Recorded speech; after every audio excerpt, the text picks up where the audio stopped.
창밖은 새까만 태평양, 고도 37,000피트. BBC 항공 다큐로 유명하던 영국 프로듀서 앤 베넷조차 카메라를 내려놓을 만큼 기체는 비정상적인 진동으로 흔들리고 있었습니다. 그리고 기장의 단호한 한마디가 그녀의 인생과 세계관을 뒤집었습니다. 비상 착륙할 곳이 없습니다. 오직 가능한 곳 인천국제공항으로 갑니다. 평소 그녀가 다큐에서 과장된 아시아공항, 허상에 불과하다고 비웃던 바로 그곳. 그 인천공항에 지금 앤을 포함한 341명의 목숨이 전적으로 맡겨지고 있었습니다. 그녀는 믿지 않았죠. 한국의 시스템이 유럽보다 뛰어날 수 있다는 것을. 그러나 그날 그녀의 카메라가 기록한 장면들은 유럽조차 따라가지 못한 진짜 안전의 기준이었습니다. 과연 인천공항은 모두가 경악한 절체절명의 비상 상황을 과연 어떻게 헤쳐나갔을까요? 그리고 무엇이 그녀의 인생 전체를 송두리째 바꾸었을까요? 여러분은 지금 어디에서 듣고 계신지 댓글 남겨주세요. 여러분의 댓글, 좋아요, 구독, 알림 설정은 온 세상에 대한민국에 숨겨진 진짜 이야기를 전할 수 있는 가장 큰 응원이 됩니다.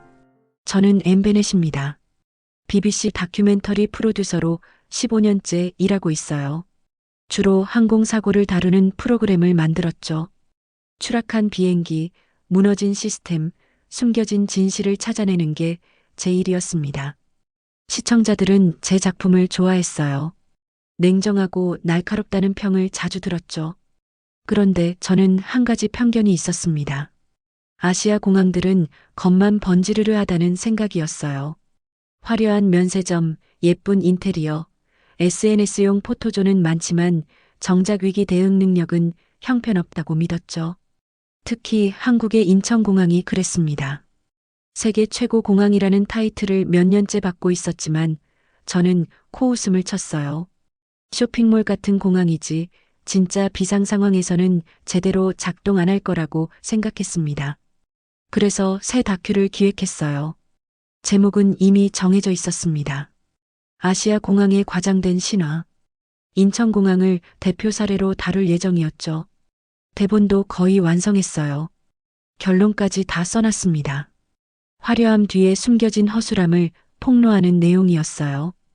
홍콩에서 열리는 항공 포럼에 참석하기 위해 비행기에 올랐습니다. 런던에서 홍콩까지 12시간 비행이었어요. 기내에서도 대본을 다듬고 있었죠. 카메라도 챙겼습니다.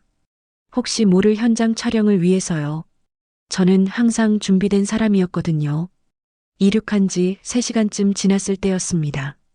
갑자기 기체가 크게 흔들렸어요. 심상치 않았습니다. 저는 100번도 넘게 비행기를 탔지만 이런 진동은 처음이었죠. 그리고 폭발음이 들렸습니다. 둔탁하고 무거운 소리였어요.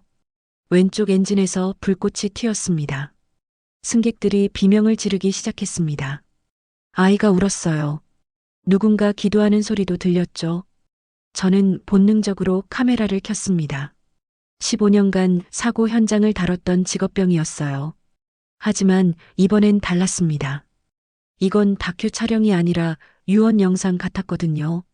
기장의 목소리가 기내 방송으로 흘러나왔습니다. 침착했어요. 하지만 내용은 침착하지 않았죠. 승객 여러분, 엔진 이상으로 비상 착륙을 진행합니다. 착륙지는 인천국제공항입니다. 저는 숨이 멎었습니다. 인천이라고요? 제가 평생 깎아내리던 바로 그 공항으로요? 손이 떨렸습니다. 카메라를 쥔 손에 힘이 들어가지 않았어요. 저는 그 순간 깨달았습니다. 만약 오늘 죽는다면 제 마지막 작품은 선입견으로 쓴 거짓 다큐가 된다는 거리요. 제가 한 번도 가보지 않은 곳을, 한 번도 제대로 알아보지 않은 시스템을 비난한 대본이 제 유작이 되는 겁니다. 기체가 또 흔들렸습니다. 이번엔 더 심했어요. 산소 마스크가 내려왔죠. 옆자리 승객이 제 손을 꽉 잡았습니다. 낯선 사람이었지만 거부할 수 없었어요.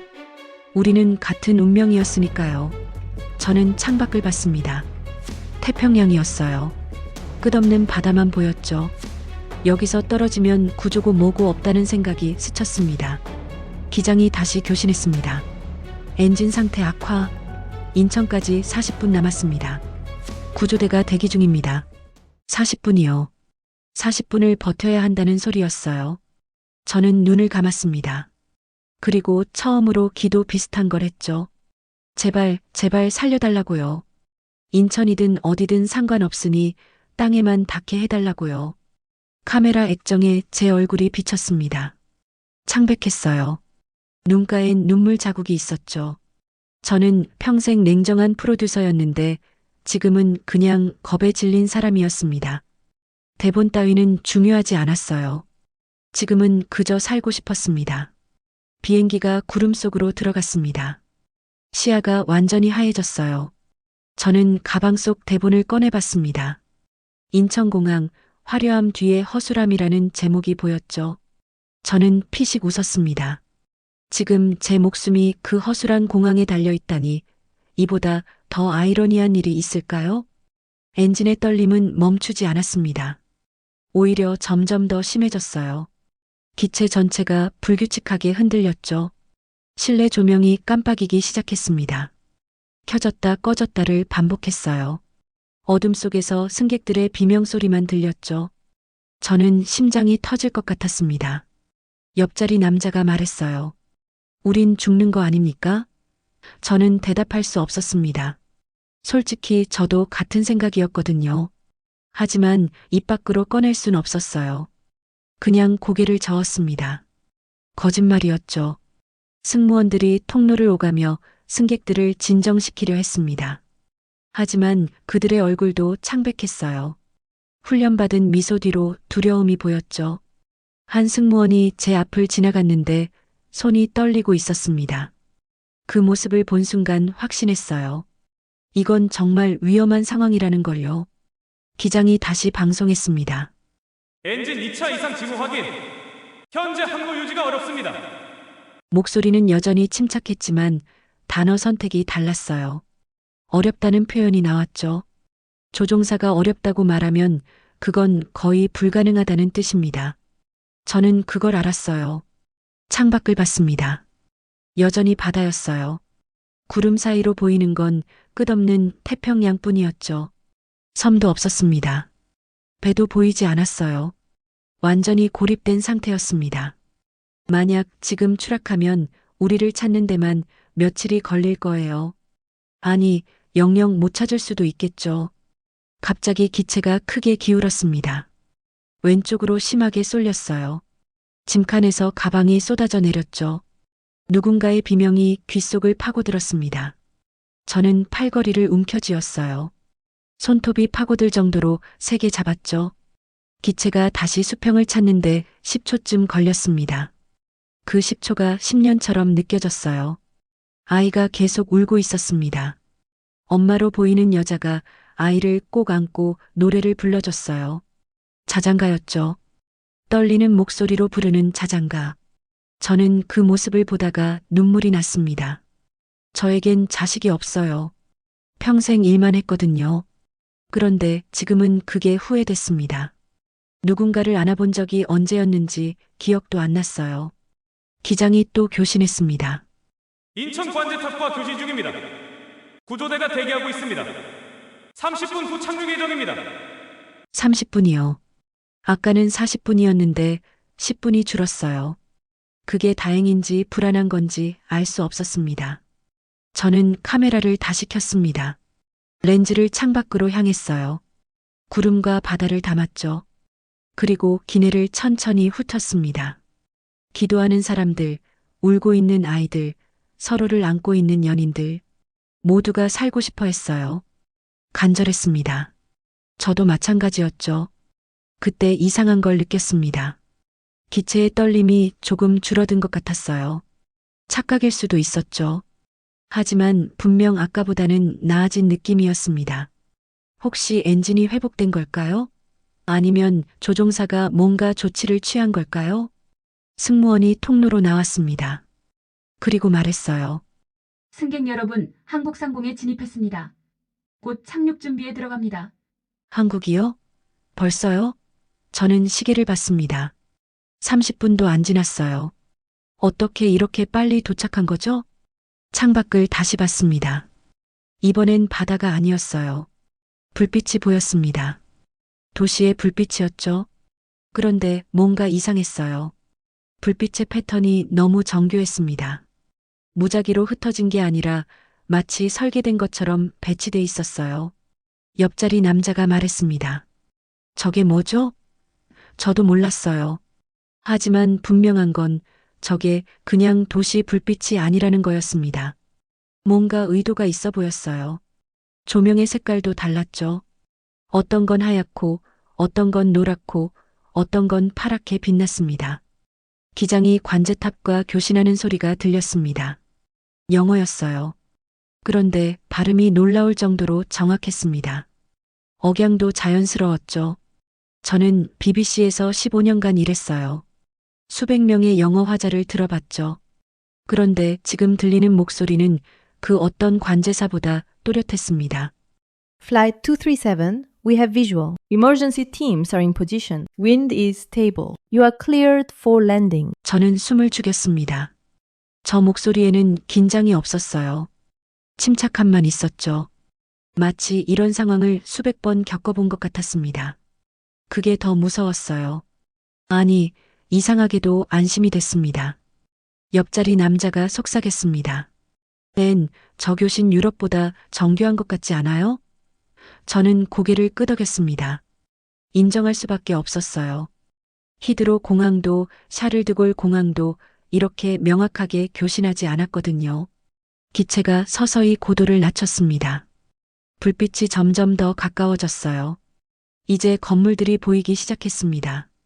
그리고 저는 깨달았어요. 저 아래에 있는 게 제가 평생 무시하고 비웃던 인천공항이라는 거요. 저는 카메라를 끄지 못했습니다. 계속 촬영했어요. 이유는 모르겠어요. 그냥 느낌이 왔습니다. 지금부터 벌어질 일을 놓치면 안 될 것 같다는 느낌이요. 비행기가 한국 상공을 지나고 있었습니다. 창밖 풍경이 점점 선명해졌어요. 그런데 뭔가 계속 신경 쓰였습니다. 도시의 불빛 배치가 너무 이상했거든요. 런던도 파리도 뉴욕도 이렇게 정밀하게 빛나지 않았어요. 일반 가로등은 따뜻한 노란색이었습니다. 그런데 특정 도로만 하얀 빛으로 밝혀져 있었어요. 그것도 일정한 간격으로요. 처음엔 우연인 줄 알았죠. 하지만 계속 보니 패턴이 보였습니다. 하얀 불빛 도로들이 모두 넓고 곱게 뻗어 있었어요. 비상차량 전용로였던 겁니다. 저는 카메라를 들이댔습니다. 줌을 당겼어요. 신호등도 이상했습니다. 일반 신호등과 다른 색깔의 신호등이 따로 있었어요. 파란색과 빨간색이 아니라 주황색으로 깜빡이는 신호등이었죠. 그것도 특정 교차로에만 설치돼 있었습니다. 옆자리 남자가 말했습니다. 저건 뭐죠? 공사 신호등인가요? 저는 고개를 저었습니다. 공사 신호등이 아니었어요. 배치가 너무 체계적이었거든요.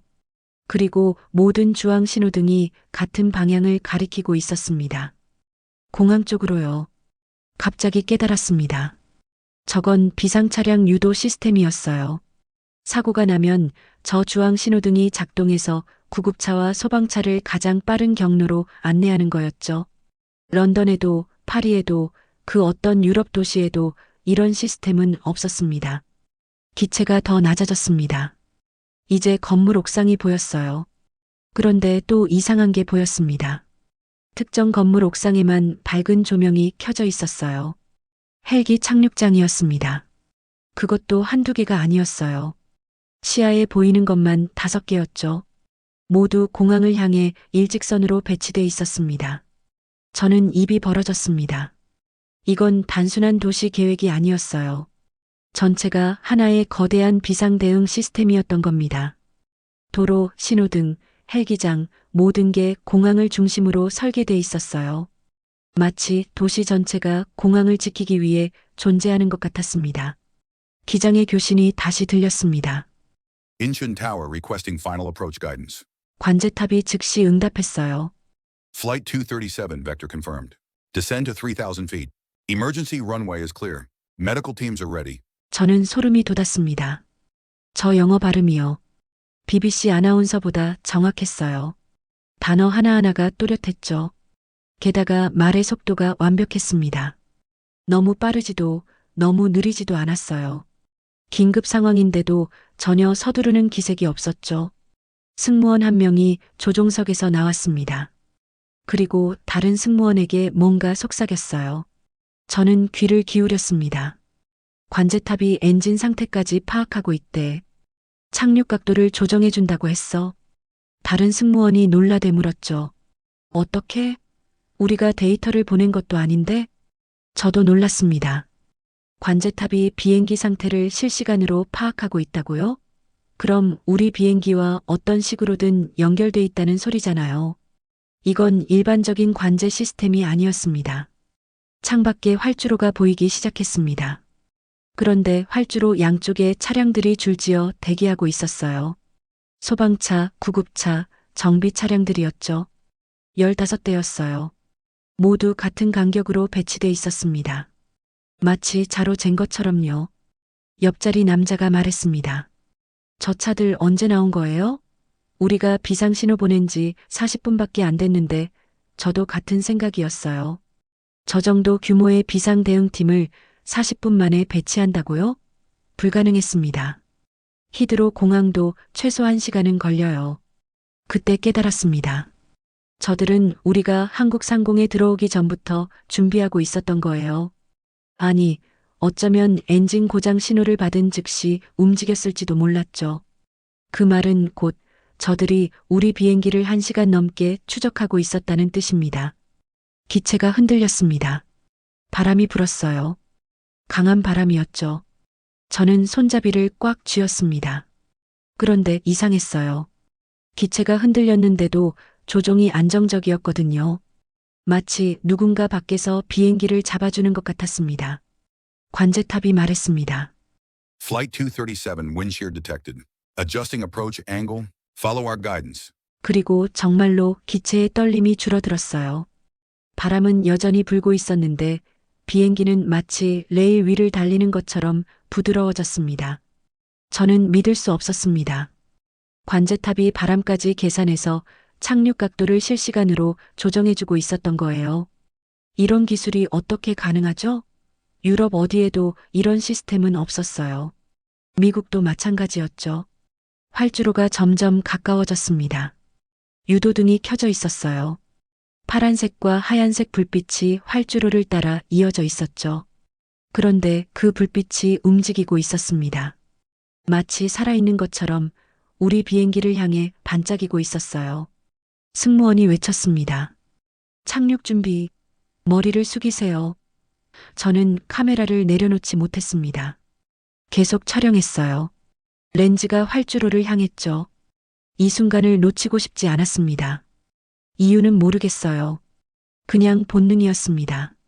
비행기 바퀴가 땅에 닿기 직전이었습니다. 저는 눈을 감았어요. 아니, 감으려고 했어요. 그런데 감을 수가 없었습니다. 창밖에서 뭔가 빛나고 있었거든요. 활주로 양옆에 비상 차량들이었어요. 모든 차량의 헤드라이트가 동시에 켜졌습니다. 그리고 우리를 향해 천천히 움직이기 시작했어요. 그 순간 알았습니다. 이 사람들은 진짜였어요. 쇼가 아니었습니다. 제가 평생 비웃던 그 공항이 지금 제 목숨을 지키기 위해 움직이고 있었던 겁니다. 바퀴가 활주로에 닿았습니다. 그런데 충격이 없었어요. 아니, 거의 없었죠. 마치 물 위에 새가 내려앉는 느낌이었습니다. 부드러웠어요. 믿을 수 없을 정도로요. 저는 눈을 크게 떴습니다. 이게 비상 착륙이라고요? 일반 착륙보다 더 안정적이었어요. 기체가 전혀 튀지 않았죠. 활주로를 미끄러지듯 달렸습니다. 유도등이 우리를 완벽하게 안내하고 있었어요. 옆자리 남자가 말했습니다. 이게 어떻게 된 거죠? 저도 몰랐어요. 하지만 분명한 건 이 활주로가 뭔가 특별하다는 거였습니다. 표면이 달랐어요. 일반 활주로보다 더 매끄러워 보였죠. 비행기가 속도를 줄이기 시작했습니다. 그런데 감속이 이상하게 균일했어요. 덜컹거림이 전혀 없었죠. 마치 보이지 않는 손이 비행기를 천천히 멈춰 세우는 것 같았습니다. 저는 창밖을 봤어요. 활주로에 특수한 마찰 장치가 있는 것 같았습니다. 완전히 멈췄습니다. 기내가 조용해졌어요. 몇 초간 아무도 말하지 않았죠. 그러다 누군가 박수를 쳤습니다. 그리고 모두가 따라 쳤어요. 울음 섞인 박수였습니다. 저도 손뼉을 쳤어요. 눈물이 났습니다. 그런데 놀라운 건 지금부터였습니다. 비행기가 멈춘 지 10초도 안 돼서 비상 차량들이 도착했어요. 정확히 15대였죠. 소방차가 비행기를 둘러쌌습니다. 간격이 완벽했어요. 마치 리허설을 수백 번 한 것 같았습니다. 구급차 문이 열렸습니다. 의료진이 뛰어내렸어요. 흰색 방호복을 입고 있었죠. 손에는 각종 장비를 들고 있었습니다. 움직임이 빨랐어요. 하지만 당황한 기색은 전혀 없었습니다. 기내 방송이 흘러나왔습니다. 승객 여러분 안전하게 착륙했습니다. 잠시 후 비상구가 열립니다. 침착하게 대기해 주십시오. 승무원의 목소리도 안정됐어요. 아까의 긴장감이 사라졌죠. 비상구가 열렸습니다. 그리고 믿을 수 없는 장면이 펼쳐졌어요. 계단에 요원들이 이미 대기하고 있었습니다. 그것도 여러 명이요. 각자 다른 언어로 말하고 있었어요. Please follow me. 영어였습니다. Suivez-moi, s'il vous plaît. 프랑스어였어요. Bitte folgen Sie mir. 독일어도 들렸죠. 저는 멍하니 서 있었습니다. 어떻게 이렇게 빨리 다국어 요원을 배치한 거죠? 승객 명단을 확인하고 국적별로 인원을 배치했다는 소리잖아요. 그것도 40분 만에요? 영어 요원이 제게 다가왔습니다. Miss Bennett, please come this way. We have medical staff ready. 저는 깜짝 놀랐어요. 제 이름을 어떻게 알죠? 그가 부드럽게 말했습니다.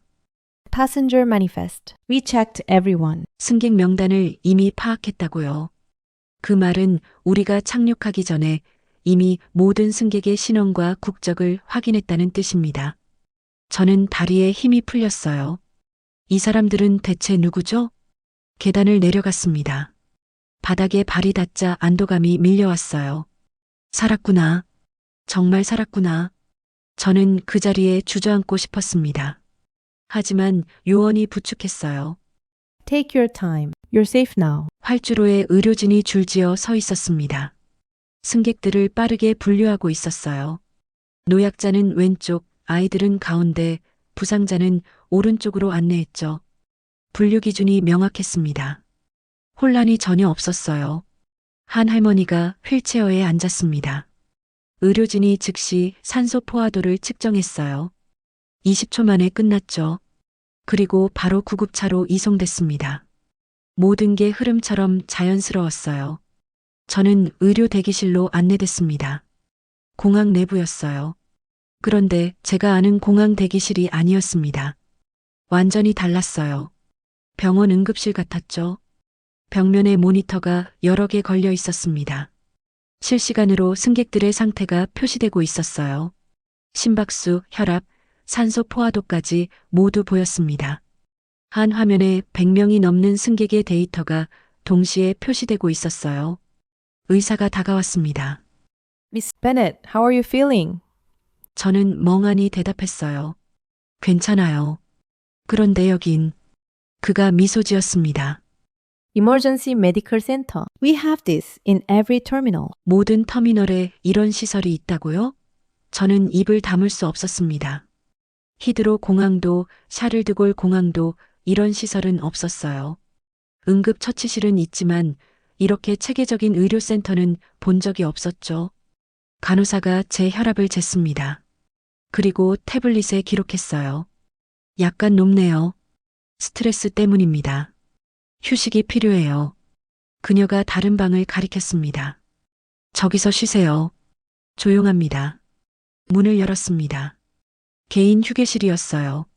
침대, 담요, 물, 간단한 음식이 준비돼 있었죠. 조명도 어두웠습니다. 눈이 편안했어요. 벽면에는 심리안정실이라는 작은 표지가 붙어 있었습니다. 저는 침대에 앉았습니다. 그리고 고개를 떨구었어요. 눈물이 또 났습니다. 이번엔 안도의 눈물이었어요. 살았다는 안도감, 그리고 다른 감정도 섞여 있었죠. 부끄러움이었습니다. 제가 평생 뭘 한 거죠? 이 공항을 비웃었어요. 화려한 겉모습만 있고 내실은 없다고 했죠. 대본에도 그렇게 썼습니다. 그런데 지금 이 순간 제 목숨을 살린 건 바로 이 공항이었어요. 문이 열렸습니다. 젊은 여자가 들어왔어요. 물 더 필요하세요? 저는 고개를 들었습니다. 그녀의 명찰에 심리 상담사라고 적혀 있었어요. 영어로도 병기돼 있었죠. 저는 떨리는 목소리로 물었습니다. 여기 항상 이래요? 그녀가 고개를 끄덕였습니다. 네. 비상 상황은 언제든 생길 수 있으니까요. 준비돼 있어야죠. 그녀의 말투가 너무 당연하다는 듯 했어요. 저는 울음을 터뜨렸습니다. 그녀가 조용히 제 옆에 앉았어요. 아무 말도 하지 않았습니다. 그냥 거기 있어줬죠. 그게 고마웠어요. 1시간쯤 쉬었을까요? 심리 상담사가 다시 들어왔습니다. 컨디션 괜찮으세요? 밖으로 나가셔도 됩니다. 저는 고개를 끄덕였어요. 일어나 문을 열었죠. 복도가 보였습니다. 그런데 일반 공항 복도가 아니었어요. 벽면에 의료 장비가 설치돼 있었습니다. 자동 심장 충격기, 산소 공급 장치, 응급 약품 보관함까지 있었어요. 10m마다 하나씩 배치돼 있었죠. 저는 걸으면서 주변을 둘러봤습니다. 천장에도 뭔가 있었어요. 스프링클러였죠. 하지만 일반 스프링클러가 아니었습니다. 색깔이 달랐어요. 빨간색, 파란색, 노란색 표시가 있었습니다. 용도별로 나뉜 거였어요. 안내 직원이 지나가길래 물었습니다. 저기, 저 스프링클러는 뭔가요? 그가 친절하게 설명했어요. 화재 종류에 따라 다른 소화제가 나옵니다. 일반 화재, 전기 화재, 유류 화재 각각 다르게 대응하죠. 저는 놀랐습니다. 천장 스프링클러까지 세분화돼 있다고요? 유럽 공항은 그냥 물만 나와요. 전기 화재에 물을 뿌리면 더 위험한데도요. 여긴 그걸 이미 시스템화해 놨던 겁니다. 로비로 나왔습니다. 다른 승객들이 모여 있었어요. 모두 안정된 표정이었죠. 어떤 사람은 커피를 마시고 있었고 어떤 사람은 가족에게 전화하고 있었습니다. 혼란은 없었어요. 그때 한 승객이 갑자기 쓰러졌습니다. 노인이었어요. 가슴을 움켜쥐며 바닥에 주저앉았죠. 저는 소리쳤습니다. 누가 좀 도와주세요. 그런데 제가 소리치기도 전에 의료진이 달려왔습니다. 정확히 90초 만이었어요. 제가 시계를 봤거든요. 90초요. 의사 2명과 간호사 1명이었습니다. 손에는 응급 가방을 들고 있었어요. 의사가 즉시 환자를 눕혔습니다. 간호사가 심전도 측정기를 붙였어요. 모니터에 심장 박동이 표시됐죠. 의사가 침착하게 말했습니다. 부정맥입니다. 안정시키겠습니다. 그리고 약물을 투여했어요. 3분 후 노인이 눈을 떴습니다. 숨이 안정됐어요. 의사가 부드럽게 말했습니다. 괜찮습니다. 스트레스성 부정맥이에요. 입원은 필요 없습니다. 노인이 고마워하며 일어났죠. 저는 그 광경을 멍하니 지켜봤습니다. 90초요. 공항에서 사람이 쓰러진 지 90초 만에 의료진이 도착했어요. 히드로 공항이었다면 최소 5분은 걸렸을 겁니다. 구급차를 부르는 데만도 시간이 걸리죠. 옆에 있던 승객이 말했습니다. 여기 의사들 항상 대기하나 봐요. 저는 고개를 끄덕였어요. 그럴 수밖에 없었습니다. 이 속도는 대기하지 않으면 불가능했거든요. 안내 데스크로 갔습니다. 직원에게 물었어요. 실례지만 의료진이 공항에 상주하나요? 그녀가 웃으며 대답했습니다. 네. 24시간 교대 근무합니다. 응급의학과 전문의가 항상 3명 이상 있어요. 3명이요? 상주 의사가 3명이라고요? 저는 믿을 수 없었습니다. 히드로 공항은 간호사만 상주해요. 의사는 호출해야 하죠. 그것도 1명만요. 그런데 여긴 전문의가 3명씩 대기한다고요? 직원이 덧붙였습니다. 약국도 있고요. 엑스레이 장비도 있어요. 간단한 수술도 가능합니다. 저는 입이 벌어졌어요. 여긴 공항이 아니라 병원이었습니다. 화장실에 갔습니다. 그런데 화장실 입구에도 의료 장비가 있었어요. 자동 혈압 측정기였죠. 무료로 사용 가능하다고 적혀 있었습니다. 저는 한번 해봤어요. 20초 만에 결과가 나왔습니다. 화면에 메시지가 떴습니다. 혈압이 약간 높습니다. 휴식을 권장합니다. 불편하시면 의무실로 오세요. 한글과 영어로 동시에 표시됐어요. 화장실 혈압계가 이렇게 친절할 수가 있나요? 밖으로 나왔습니다. 면세점이 보였어요. 화려했습니다. 제가 비웃던 바로 그 쇼핑몰 같은 분위기였죠. 하지만 이제는 달리 보였어요. 이건 거칠애가 아니었습니다. 그 화려함 아래에 진짜 시스템이 있었던 거예요. 천장을 올려다봤습니다. 곳곳에 카메라가 있었어요. 하지만 감시용이 아니었습니다. 안전용이었죠. 누군가 쓰러지면 즉시 감지하는 시스템이었던 겁니다. 그래서 아까 의료진이 그렇게 빨리 올 수 있었던 거예요. 벤치에 앉았습니다. 그리고 가방에서 대본을 꺼냈어요.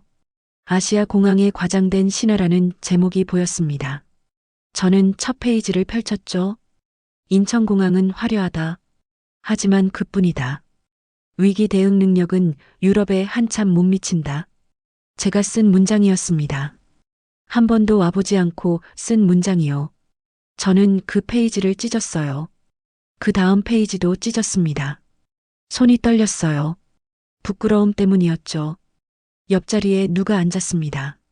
아까 비행기에서 같이 있던 남자였어요. 그가 말했습니다. 앤, 당신도 놀랐죠? 저는 고개를 끄덕였어요. 믿을 수가 없어요. 대체 이게 어떻게 가능하죠? 그가 한숨을 쉬었습니다. 저도 몰라요. 하지만 한 가지는 확실해요. 우리가 몰랐던 거죠. 아니, 알려고 하지 않았던 거예요. 저는 그 말에 동의했습니다. 정확한 표현이었어요. 찢어진 대본을 바라봤습니다. 반쯤 찢긴 종이들이 무릎 위에 놓여 있었어요. 저는 조용히 말했습니다. 다시 써야겠어요. 전부 다요. 남자가 물었죠. 뭐요? 저는 대답했습니다. 진실을요. 다음 날 아침이었습니다. 저는 공항 관계자에게 연락했어요. 제작사 신분을 밝혔죠. BBC 다큐멘터리 프로듀서입니다. 이곳 시스템을 제대로 보고 싶습니다. 전화기 너머로 잠시 침묵이 흘렀어요. 그러다 대답이 왔습니다. 오후 2시에 오세요. 안내하겠습니다. 목소리가 차분했어요. 거절할 줄 알았는데 의외였죠. 약속 시간에 맞춰 도착했습니다. 로비에 중년 남자가 기다리고 있었어요. 저는 김준혁입니다. 안전관리팀장이죠. 그가 악수를 청했습니다. 손이 단단했어요. 어디부터 보여드릴까요? 그가 물었습니다. 저는 솔직하게 말했어요. 전부요. 특히 어제 저를 살린 시스템을 보고 싶습니다. 그는 고개를 끄덕였죠. 따라오세요. 엘리베이터를 탔습니다. 지하로 내려갔어요. 3층을 내려갔죠. 문이 열렸습니다. 복도가 나타났어요. 일반인은 절대 못 올 곳 같았습니다. 여긴 통합관제센터입니다. 김준혁 씨가 문을 열었어요. 그 안은 놀라웠습니다. 거대한 스크린이 벽 전체를 덮고 있었어요. 실시간으로 공항 전체가 보였죠. 활주로, 터미널, 주차장, 심지어 화장실까지 모니터링되고 있었습니다. 하지만 사생활 침해는 아니었어요. 사람 얼굴은 안 보였거든요. 동선과 밀집도만 파악하는 시스템이었죠. 저기 보이시죠? 김 팀장이 화면을 가리켰습니다. 실시간 항공기 추적 시스템입니다. 한국 상공에 들어오는 모든 비행기를 파악해요. 화면에 수십 개의 점이 움직이고 있었어요. 어제 당신 비행기도 여기 있었습니다. 그가 클릭했어요. 기록이 나타났죠. 엔진 이상 신호 감지 시각 오후 4시 12분. 즉시 비상대응팀 소집했습니다. 저는 숨을 멈췄습니다. 4시 12분이요? 우리가 착륙한 건 5시 40분이었어요. 그 말은 1시간 반 동안 계속 추적했다는 소리잖아요. 의료진, 소방대, 정비팀 모두 4시 30분에 배치 완료했습니다. 김 팀장이 덧붙였어요. 착륙 1시간 10분 전이죠. 혹시 모를 상황에 대비했습니다. 저는 믿을 수 없었습니다. 1시간 10분 전부터 대기했다고요? 그것도 우리가 무사히 착륙할 거라는 보장도 없는데요. 그럼 만약 착륙 못했으면요? 제가 물었습니다. 김 팀장이 조용히 말했어요. 그래도 준비는 해야죠. 그게 우리 일입니다. 그의 표정이 담담했어요. 당연하다는 듯이요. 다음은 정비고였습니다. 거대한 경납고 안에 비행기가 여러 대 있었어요. 정비사들이 일하고 있었죠. 한 명이 다가왔습니다. 박성민입니다. 수석 정비사예요. 그가 비행기 엔진을 가리켰습니다. 매일 점검합니다. 작은 이상도 놓치지 않죠. 벽면에 점검표가 붙어 있었어요. 빼곡하게 체크 표시가 돼 있었습니다. 여기 보세요. 박 정비사가 서류를 보여줬어요. 정비사, 감독자, 검수팀장 모두 실명 서명합니다. 책임을 지는 거죠. 서명란에 세 사람의 이름이 또렷했어요. 저는 놀라 물었습니다. 문제가 생기면 책임이 너무 크지 않나요? 박 정비사가 단호하게 말했습니다. 책임을 지지 않는 안전은 안전이 아닙니다. 그 말에 가슴이 뭉클했습니다. 책임을 지지 않는 안전은 안전이 아니다. 이 한마디가 모든 걸 설명해 줬어요. 이 사람들은 시스템을 믿는 게 아니었습니다. 자기 자신을 꺼는 거였어요. 야간 작업도 보시겠어요? 김 팀장이 물었습니다. 저는 고개를 끄덕였어요. 그가 다른 건물로 안내했죠. 활주로 관리센터였습니다. 모니터에 활주로가 보였습니다. 야간에는 자동 보정 시스템이 작동합니다. 김 팀장이 설명했어요. 온도, 습도, 바람을 실시간 측정해서 유도등 밝기를 조절하죠. 화면이 바뀌었습니다. 숫자들이 빠르게 움직였어요.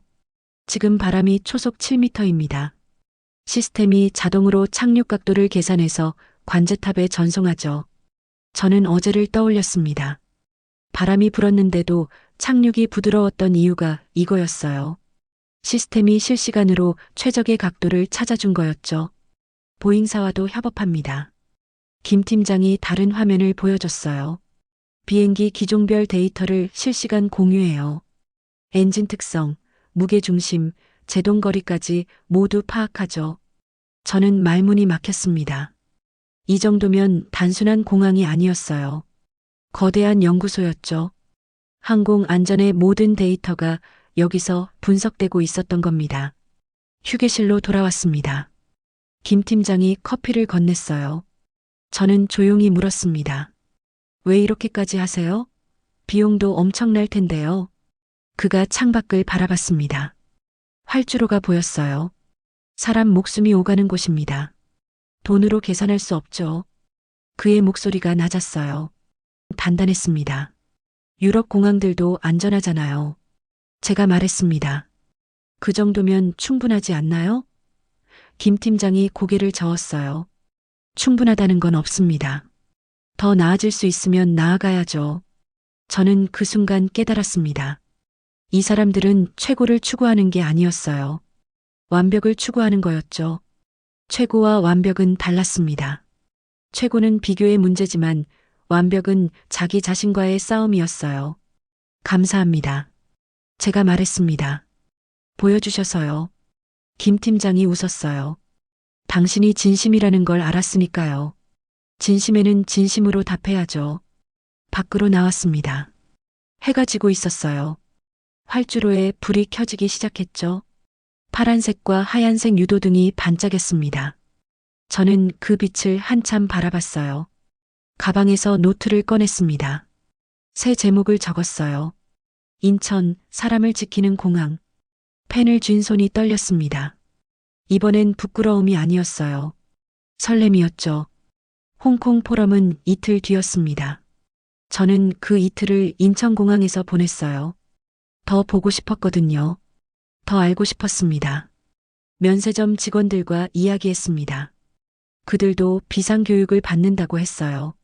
심폐소생술, 응급처치, 화재 대응까지요. 손님이 쓰러지면 9분 안에 응급 처치를 시작해야 합니다. 한 직원이 말했죠. 청소 직원도 마찬가지였습니다. 바닥에 물이 있으면 즉시 닦아요. 미끄러질 수 있으니까요. 작은 사고가 큰 사고를 부릅니다. 청소팀장이 말했어요. 그의 눈빛이 진지했습니다. 모두가 안전 요원이었습니다. 직함이 뭐든 상관없이요. 그게 이 공항의 진짜 모습이었어요. 시스템이 아니라 사람이었죠. 시스템을 움직이는 사람들의 마음이었습니다. 홍콩으로 떠나는 날이었습니다. 탑승 게이트로 가는데 김준혁 팀장이 나타났어요. 잘 가세요. 좋은 작품 만드시길 바랍니다. 그가 악수를 청했죠. 저는 그의 손을 꽉 잡았습니다. 감사합니다. 진실을 보여주셔서요. 그가 미소 지었어요. 진실은 항상 여기 있었습니다. 당신이 본 거죠. 비행기에 올랐습니다. 이번엔 떨리지 않았어요. 오히려 편안했죠. 이륙하면서 창밖을 봤습니다. 인천공항이 점점 작아졌어요. 하지만 제 마음속에선 더 커지고 있었습니다. 홍콩에 도착했습니다. 포럼 장소로 갔어요. 컨벤션 센터였죠. 항공 전문가들이 모여 있었습니다. 유럽, 미국, 아시아에서 온 사람들이었어요. 제 발표 순서가 왔습니다. 무대에 올랐어요. 청중이 100명쯤 됐죠. 저는 준비해온 USB를 꺼냈습니다. 그리고 멈칫했어요. 가방에서 찢어진 대본이 보였습니다. 아시아 공항에 과장된 신화라는 제목이요. 저는 그걸 꺼내 들었어요. 청중이 웅성거렸습니다. 여러분, 제가 입을 열었습니다. 저는 이 대본을 쓰는데 6개월을 썼습니다. 인천공항을 비판하는 내용이죠. 청중이 조용해졌어요. 저는 대본을 천천히 찍기 시작했습니다. 1장, 2장, 3장. 찢어진 종이가 바닥에 떨어졌어요. 청중이 숨을 죽였습니다. 하지만 저는 어제 죽을 뻔했습니다. 목소리가 떨렸어요. 엔진이 고장났죠. 태평양 한가운데서요. 그 순간 저를 살린 건 제가 가장 비웃던 공항이었습니다. 청중이 술렁였습니다. 누군가 카메라를 켰어요. 저는 계속 말했습니다.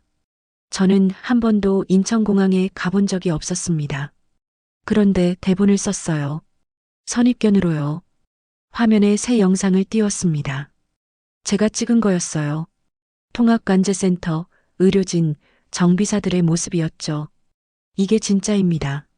제가 본 진실이에요. 한 전문가가 손을 들었습니다. 믿기 어렵군요. 과장 아닙니까? 저는 고개를 저었어요.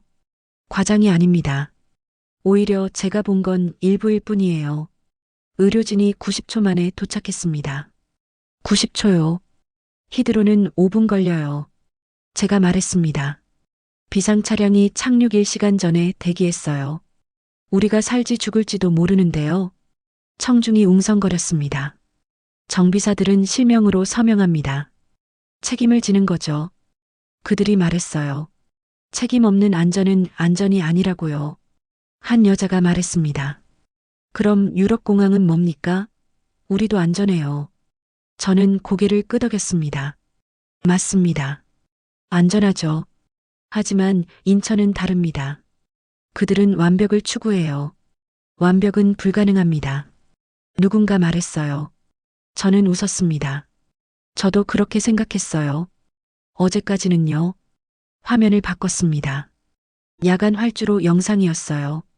자동 보정 시스템입니다. 바람, 온도, 습도를 측정해서 실시간으로 착륙 각도를 조절하죠. 유럽에 이런 시스템 있나요? 침묵이 흘렀습니다. 아무도 대답하지 못했어요. 저는 계속했습니다.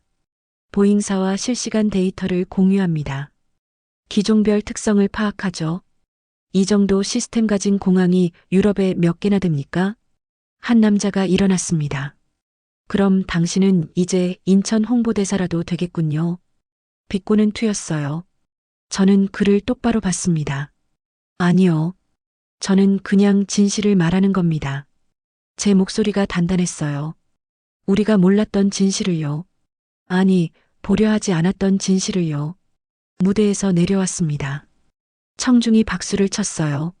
하지만 어색한 박수였죠. 불편해하는 사람들도 있었습니다. 저는 상관없었어요. 로비에서 한 젊은 여자가 다가왔습니다. 저기요, 잠깐만요. 그녀가 말했어요. 눈에 눈물이 고여 있었습니다. 저 한국 유학생인데요. 그녀가 떨리는 목소리로 말했어요. 우리나라를 제대로 봐주셔서 정말 감사합니다. 항상 무시당한다고 느꼈거든요. 제 가슴이 뭉클했습니다. 저는 그녀를 안아줬어요. 미안해요. 제가 무시했죠. 하지만 이제는 아니에요. 그녀가 흐느꼈습니다. 호텔로 돌아왔습니다. 노트북을 켰어요. 새 프로젝트 파일을 만들었죠. 제목을 입력했습니다. 인천, 사람을 지키는 공항. 타이핑을 시작했습니다. 손이 빨랐어요. 말하고 싶은 게 너무 많았거든요. 진실이 넘쳐 흘렀습니다. 밤새 썼습니다. 동이 틀 때까지요. 첫 장이 완성됐어요. 저는 파일을 저장했습니다. 그리고 창밖을 봤죠. 해가 떠오르고 있었습니다. 새로운 시작 같았어요. 제 일의 새 출발이요. 아니, 제 인생의 새 출발이었습니다. 일주일이 지났습니다. 다큐 촬영 허가가 떨어졌어요. 인천공항 측에서 연락이 왔죠. 촬영 환영합니다. 진실을 담아주세요. 런던으로 돌아가는 날이었습니다. 촬영 장비를 챙겼어요. 카메라, 삼각대, 마이크까지요. 이번엔 제대로 찍을 겁니다. 편견 없이요. 공항에 일찍 도착했습니다. 마지막으로 둘러보고 싶었거든요. 로비를 걸었어요. 이제는 모든 게 다르게 보였습니다. 천장에 스프링클러, 벽면에 의료 장비, 곳곳에 카메라까지요. 모두 사람을 지키기 위한 거였죠. 김준혁 팀장이 나타났습니다. 오셨군요. 배웅하러 왔어요. 그가 미소 지었어요. 저는 악수를 청했습니다. 정말 감사했습니다. 눈을 뜨게 해주셔서요. 천만에요. 당신이 보려 했으니까 보인 겁니다. 그의 말이 가슴에 와닿았어요. 맞았습니다. 보려는 마음이 없으면 아무것도 안 보이죠. 탑승 시간이 다가왔습니다. 게이트로 향했어요. 김 팀장이 함께 걸었죠. 새 다큐 기대하겠습니다. 그가 말했어요. 실망시키지 않을게요. 제가 대답했습니다. 약속합니다. 그는 고개를 끄덕였어요. 믿는다는 표정이었죠. 비행기에 올랐습니다. 좌석에 앉아 안전벨트를 맸어요. 일주일 전과 같은 동작이었죠. 하지만 기분은 완전히 달랐습니다. 두려움이 아니라 설렘이었어요. 승무원이 안전수칙을 설명했습니다. 저는 집중해서 들었어요. 예전엔 귀담아 듣지 않았죠. 하지만 이제는 달랐습니다. 모든 수칙에 이유가 있다는 걸 알았거든요. 비행기가 움직이기 시작했습니다. 활주로로 나갔어요. 그때였습니다. 창밖에 사람들이 보였어요. 멈칫했습니다. 활주로 옆에 사람들이 줄지어 서 있었어요. 40명쯤 됐죠. 모두 공항 유니폼을 입고 있었습니다. 그들이 우리 비행기를 향해 허리를 숙였어요. 저는 숨이 멎었습니다. 저 사람들이요. 의료진이었어요. 흰 가운을 입은 의사들이 보였죠. 정비사들도 있었습니다. 작업복 차림이었어요. 관제사들도 보였습니다. 일주일 전 저를 살린 바로 그 사람들이었습니다. 지금 활주로에 나와서 인사하고 있었어요. 저를 위해서요. 아니, 모든 승객을 위해서였죠. 눈물이 났습니다. 참을 수 없었어요. 카메라를 들었습니다. 떨리는 손으로 렌즈를 맞췄죠. 녹화 버튼을 눌렀어요. 저 사람들을 보세요. 제가 흐느끼며 말했습니다. 승객을 고객이 아니라 사람으로 보는 사람들이에요. 지켜야 할 생명으로 보는 거죠. 옆자리 승객이 저를 봤습니다. 괜찮으세요? 그가 물었어요. 저는 고개를 끄덕였습니다. 괜찮아요. 너무 괜찮아요. 비행기가 가속했습니다. 활주로를 달렸어요. 속도가 붙었죠. 저는 계속 창밖을 봤습니다. 저 사람들이 여전히 허리를 숙이고 있었어요. 이륙했습니다. 바퀴가 땅에서 떨어졌어요. 하늘로 올라갔죠. 저는 마지막까지 창밖을 봤습니다. 활주로가 점점 작아졌어요. 하지만 저 사람들은 여전히 그 자리에 서 있었습니다. 고도가 높아졌습니다. 인천공항이 보였어요. 거대한 건물이었죠. 하지만 이제는 알았습니다. 저 건물이 위대한 게 아니에요. 안에 있는 사람들이 위대한 거였죠. 카메라를 껐습니다. 녹화를 멈췄어요. 렌즈를 닦았습니다. 눈물 자국이 묻어 있었거든요. 가방에서 노트를 꺼냈습니다. 마지막 페이지를 펼쳤어요. 펜을 들었죠. 그리고 썼습니다. 나는 추락할 뻔한 그날, 내가 무시하던 나라에게 목숨을 비쳤다. 그래서 지금부터는 진짜를 찍겠다. 사람을 지키는 하늘을. 펜을 내려놓았습니다. 노트를 덮었어요. 창밖을 봤죠. 구름이 흐르고 있었습니다. 하얀 구름이었어요. 평화로웠습니다. 승무원이 음료를 가져왔습니다. 커피 드릴까요? 저는 고개를 끄덕였어요. 감사합니다. 따뜻한 커피였죠. 한 모금 마셨습니다. 입안이 따뜻해졌어요. 몸도 따뜻해졌죠. 마음도 따뜻했습니다. 옆자리 승객이 말했습니다. 인천공항 좋더군요. 저는 웃었어요. 네, 정말 좋았습니다. 제 인생을 바꿔놨어요. 그가 고개를 갸웃했습니다. 그 정도로요? 저는 고개를 끄덕였어요. 네, 그 정도로요. 런던까지 12시간이었습니다. 저는 그 시간 내내 생각했어요. 어떻게 찍을지, 어떻게 전할지요. 진실을 왜곡하지 않고 담아낼 방법을요. 착륙했습니다. 히드로 공항이었어요. 익숙한 곳이죠. 하지만 이제는 다르게 보였습니다. 부족한 게 보였어요. 개선할 점이 보였죠. 집에 도착했습니다. 노트북을 켰습니다. 인천, 사람을 지키는 공항이라는 제목이 보였죠. 타이핑을 시작했습니다. 첫 문장을 썼어요. 나는 죽을 뻔했다. 그리고 살았다. 내가 가장 무시하던 곳에서 손이 멈추지 않았습니다. 말이 흘러나왔어요. 진실이 흘러나왔죠. 일주일간 본 모든 것, 느낀 모든 것이 글이 됐습니다.